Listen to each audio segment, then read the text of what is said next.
Get rolling here today. I mean, we got beautiful weather through a lot of the corn belt, and know many people are in the field or if not itching to get out in the field. But we had a USDA report out today, and want to give you a few numbers. The first thing we're going to go through here is on the wheat side of it. If we just look back to that March stocks report, that told us that hey, this feed residual usage should be lowered 15 to 25 million bushels, and then if that is the case, our ending carryout levels should jump up. And that is what happened here today, as you had the ending carryout on wheat go from 568 million bushels up to 598. That was really well expected.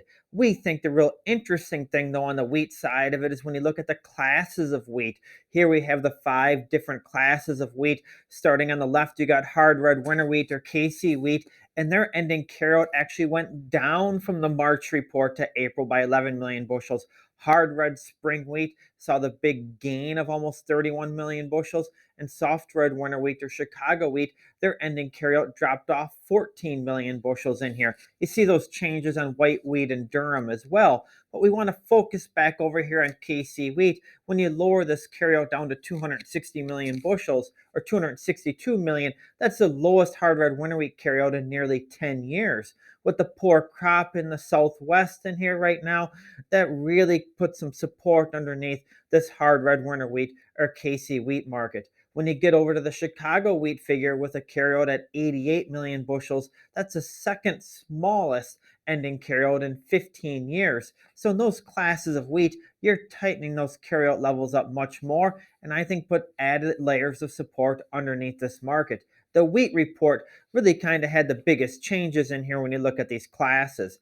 Now let's move on to corn here quick. If we go back to that March stocks report, it really told us in here that the feed residual usage should jump up 75 to 125 million bushels.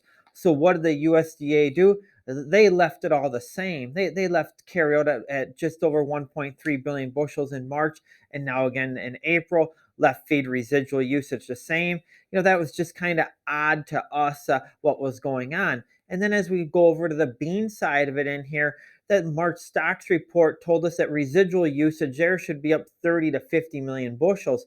And what we are getting out of it is that last year's crop was probably that much smaller. So at some point in here, we needed the USDA to increase that feed residual usage because we knew they weren't going to adjust last year's crop at this time. But nothing happened. They kept carryout at 210 million bushels. We found that to be very odd in here. As we want to wrap up today's report, and we don't want to be too critical of the USDA, but really with these corn and bean numbers right now, they're telling us that they just ignored their March stocks report. Okay, that they're saying that March stocks report that the feed usage wasn't increasing in here, and on the bean side of it, our residuals shouldn't be up. To me, that was just kind of an odd situation in here right now. Usually, you have the USDA following through from one report to the other. I think the next thing you got to really watch is the potential bull spreading in the market. Okay, and this bull spreading we think can occur because you've got basis levels on old crop corn and old crop beans exceptionally strong, and they really indicate that this ending carryout level is tighter than what the USDA projects. We just think that the USDA likes keeping things in a box, that they didn't want to lower their carryout on beans below 200 million bushels. We think that's why they kept the numbers the same in here. The other thing that's going to happen right now is we're going to focus on weather and new crop. I mean, this market is just switching over in here from old crop standpoint to it's all about new crop. Right now, you got to put a little favorable spin on the weather, especially for spring planting of corn and soybeans. But on the other hand, we are holding major support levels.